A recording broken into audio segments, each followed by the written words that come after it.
से अमेरिका का सफाया। तीसरे दिन ईरान का तूफानी हमला।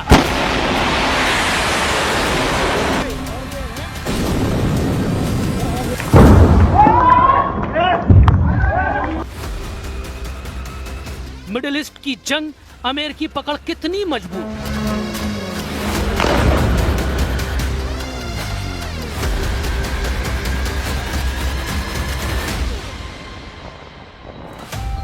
सीधे जंग में उतरा ईरान, अब मैदान बराबर होगा।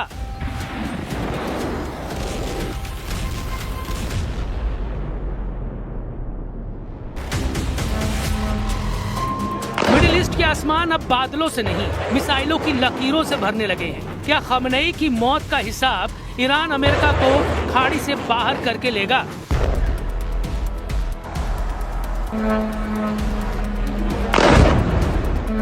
दुबई और अबू धाबी, जहां कभी कारोबार की रोशनी थी, अब एयर डिफेंस की चमक दिखाई दे रही है।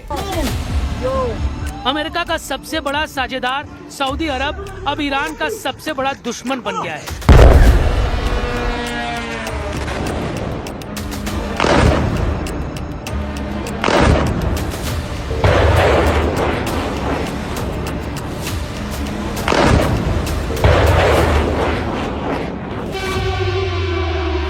बहरीन, कतर, जहां अमेरिकी कमांडरों की गश्त थी, वहां हर मिसाइलों पर वॉशिंगटन के नाम एक खुली चेतावनी है।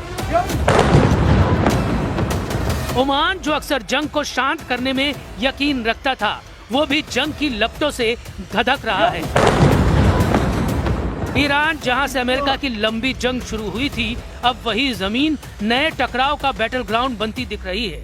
सबसे बड़ा सवाल है, क्या ईरान सिर्फ जवाबी हमला कर रहा है या मध्य पूर्व के नक्शे को नए सिरे से खींचने की शुरुआत कर रहा है?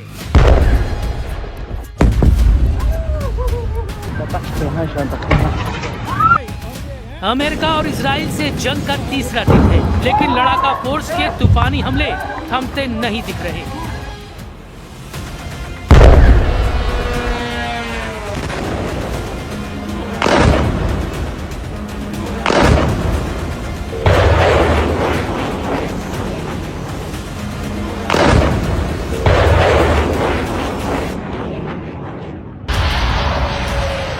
तीसरे दिन ईरान का निशाना बना सऊदी अरब का रास तनूरा तेल परिसर।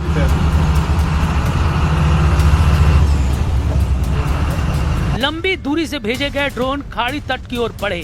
सऊदी अरब के एयर डिफेंस ने 2 ड्रोन इंटरसेप्ट की, लेकिन गिरते मलबे से रिफाइनरी परिसर में आग लग गई।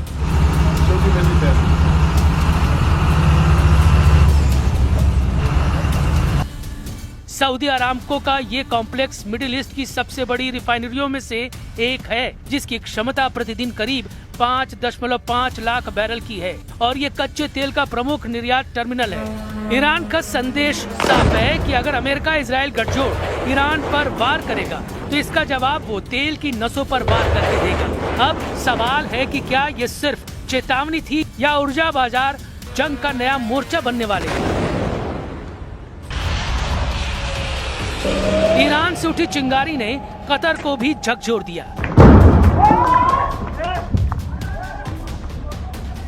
कतर सरकार ने दावा किया है कि ईरान ने दोहा के ऊपर 65 बैलिस्टिक मिसाइलों और 12 ड्रोन से हमला किया। हालांकि कतर की एयर डिफेंस ने ज्यादातर हमलों को हवा में नाकाम कर दिया, लेकिन मिसाइलों के मलबे में कई लोग घायल हो गए और इलाके में अफरा तफरी मच गई। यह हमला कतर पर सिर्फ मिसाइल अटैक नहीं था,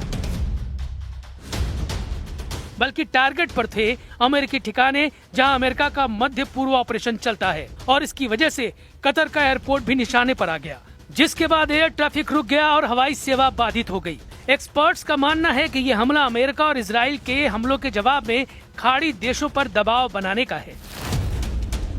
आयतुल्लाह खमेनी ने पहले ही चेतावनी दी थी कि अमेरिका का मिलिट्री एक्शन और टकराव की नीति पूरे इलाके को अस्थिर कर देगी।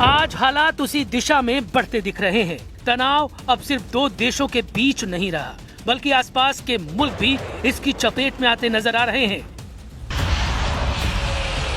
अमेरिका, इजराइल और ईरान के टकराव की वजह से खाड़ी की चमकदार नगरी दुबई अब युद्ध की तस्वीर में बदलती जा रही है। ईरान ने यूएई के खिलाफ करीब 165 बैलिस्टिक मिसाइल और 541 ड्रोन लॉन्च किए। हालांकि एयर डिफेंस सिस्टम ने इस हमले को नाकाम कर दिया, लेकिन मलबे की जद में दुबई इंटरनेशनल एयरपोर्ट, बुर्ज अल अरब होटल और पाम जुमेरा के पास नागरिक इलाके आ गए। इस हमले में 3 लोगों के मारे जाने का दावा किया गया, जबकि कई लोग घायल हो गए, जबकि सैकड़ों उड़ानें रद्द करनी पड़ी। दुबई जो दुनिया में कारोबार, पर्यटन और निवेश के लिए मशहूर है, वो मिसाइलों के मलबे से उठते धुएं से घिर गया।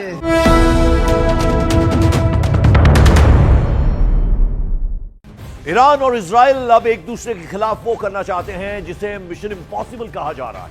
ईरान ने अमेरिका और इजराइल से बदला लेने के लिए अपने टारगेट को उड़ाना शुरू कर दिया है। वहीं इजराइल और अमेरिका ने ईरान में कारपेट बॉम्बिंग शुरू कर दी, लेकिन ईरान ने कसम खा ली है कि वो पूरे पश्चिम एशिया का नक्शा बदल कर रख देगा।